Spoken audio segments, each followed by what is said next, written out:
Après 5 ans de mise en œuvre des ODD, où en sommes-nous? Est-ce que l'ODD 6 sera atteint à l'horizon 2030, c'est-à-dire dans 10 ans? Je répondrai par la négation.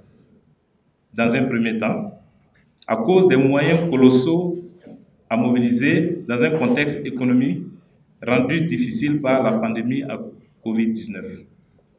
Je répondrai ensuite par oui. Nous pouvons atteindre l'ODD 6 si, et si seulement si, nous tirons les leçons actuelles de cette pandémie à Covid-19, dont la propagation peut être liée à l'absence de gestes simples tels que se laver les mains à l'eau et au savon. Les services d'approvisionnement en eau potable, abordables, fiables, facilement accessibles, permettent d'éviter chaque année le décès de milliers d'enfants dus à des maladies évitables comme la diarrhée et le choléra. Des enfants en meilleure santé obtiennent de meilleurs résultats à l'école et au bout du compte, contribuent davantage à la société.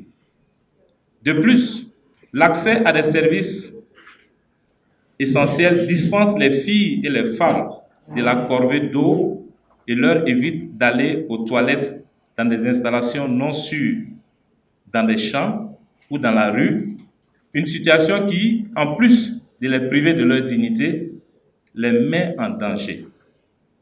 Lorsque ces services sont présents dans les écoles, sur les lieux de travail, de tels services, je veux dire eau, assainissement et hygiène, permettent aussi aux filles et aux femmes de gérer leur hygiène et ainsi éviter l'absentéisme scolaire et professionnel.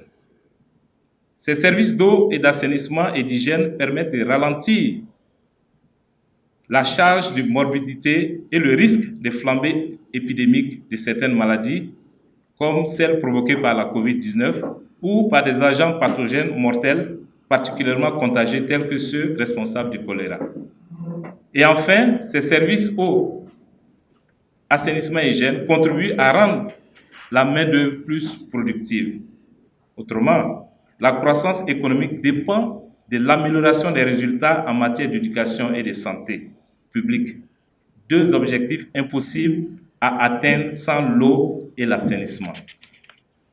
Pourquoi nous, OSC, avons choisi de nous adresser au secteur des finances aujourd'hui et non au ministère de l'eau et de l'assainissement? Parce que c'est le ministère des Finances qui met à disposition les fonds et donne les priorités budgétaires dans nos États. En effet, si les ministres des Finances ne donnent pas la priorité à l'eau et à l'assainissement, les conséquences pourraient affecter les populations pendant des générations. Il incombe donc aux responsables du ministère des Finances de créer un environnement favorable au financement de l'eau, l'assainissement et l'hygiène en investissant dans plusieurs secteurs, notamment au niveau des institutions, c'est-à-dire les directions, les agences dédiées. En investissant également dans le potentiel humain, parce que nous ne pouvons pas seulement construire des équipements sans qu'il y ait des personnes pour les gérer. En mobilisant des fonds supplémentaires en faveur du secteur eau et assainissement en termes de taxes, de droits de douane et de transferts de capitaux remboursables. Au Sénégal, comme dans beaucoup de pays en Afrique, des initiatives et actions ont été mises en place pour donner une importance aux investissements du secteur de l'eau et de l'assainissement et hygiène. Est-ce que cela est suffisant par rapport aux défis? La question se pose. Cet atelier national préparatoire de la contribution des OSC du Sénégal, en vue de la réunion des ministres des Finances prévue le 4 novembre, se fait en collaboration avec des partenaires internationaux, notamment Sanitation Water for All, l'UNICEF, la Banque mondiale. C'est un moment important, cette rencontre des ministres, un moment important, dis-je, de plaidoyer pour permettre à ce que la question de l'eau ne soit pas reléguée au second plan. Il s'agit pour nous, OSC du Sénégal, qui interviennent dans le secteur de l'eau et de l'assainissement, de mieux nous mobiliser pour faire entendre les défis qui appartiennent au secteur. Et surtout, comment améliorer significativement les indicateurs et les cibles de l'ODD 6. Alors, je voudrais porter à votre connaissance que la réunion des ministres qui est prévue le 4 novembre, c'est-à-dire après-demain, est ouverte aux OSC qui veulent assister aux échanges et faire des propositions concrètes. À cet égard, ce présent atelier vise à mettre à niveau les acteurs de la société civile sénégalaise par rapport à cette réunion des ministres des Finances et surtout recueillir des propositions et des solutions de financement pratiques pour atteindre l'ODD 6. En termes de résultats de cet atelier que nous avons ce matin, il s'agit pour les OSC. Les OSC sont largement informés sur les processus préparatoires et les défis de la réunion des ministres des Finances. Deuxième résultat de cet atelier, les OSC sont informés sur le mécanisme de mobilisation des fonds au Sénégal, en plus des financements classiques. Je veux parler du fonds bleu. Les OSC vont produire une note de positionnement. Et enfin, quatrième résultat, une feuille de route est mise en place pour assurer le suivi, la diffusion de la note de position qui sera issue de cette rencontre. Alors, je voudrais aussi porter à votre connaissance que cet atelier va se dérouler en 4 temps forts. Donc, le premier temps, c'est l'ouverture que nous sommes en train de faire tout à l'heure. Et donc, à l'issue de l'ouverture, nous allons procéder à la présentation des différents participants. Le deuxième temps fort, c'est la présentation. Ça va concerner les présentations. Nous allons faire une première présentation sur le processus préparatoire de la réunion des ministres. Qu'est-ce qui va se passer? Quels sont les enjeux? Et qui sera présenté par un membre de la coordination de la POSEAS. Et la deuxième présentation, c'est le mécanisme de mise en place du fonds bleu. Et vous savez que le Sénégal a initié un fonds pour effectivement mobiliser de l'argent pour ce secteur. Donc, qu'est-ce que ce fonds représente? Et nous allons parler de ce fonds. Troisième temps, il s'agit de faire des travaux. Nous allons faire des travaux pour pouvoir ressortir les messages clés du plaidoyer.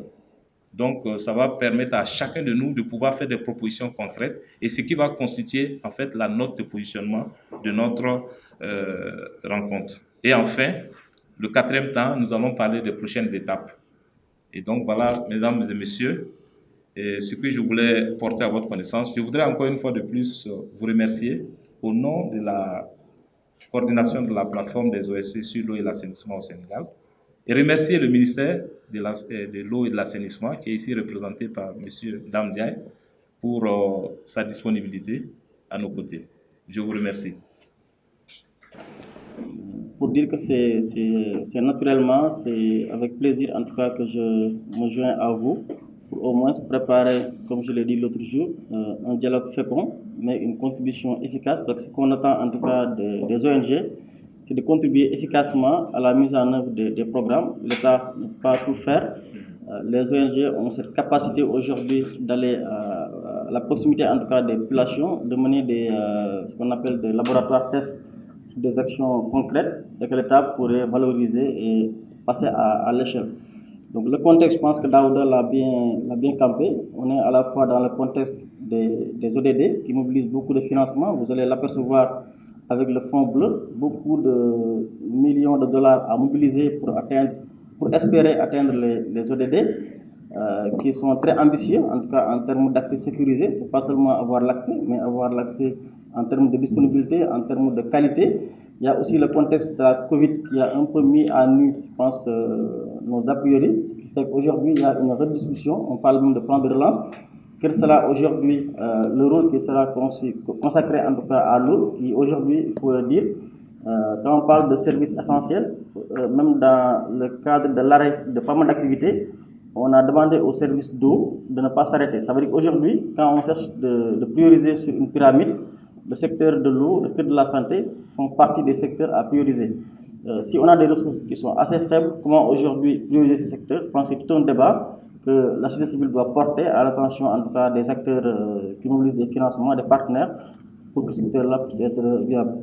Donc c'est un peu des mots d'introduction, tout en déclarant en tout cas ouvert cet atelier que je pense instructif Et d'ici là, moi, je vais faire une présentation sur le fonds bleu, et restant ouvert en tout cas sur l'agenda ODD, parce qu'il y a des initiatives qui sont déjà préparées avec un grand programme sectoriel de développement durable que le Sénégal compte mettre en place.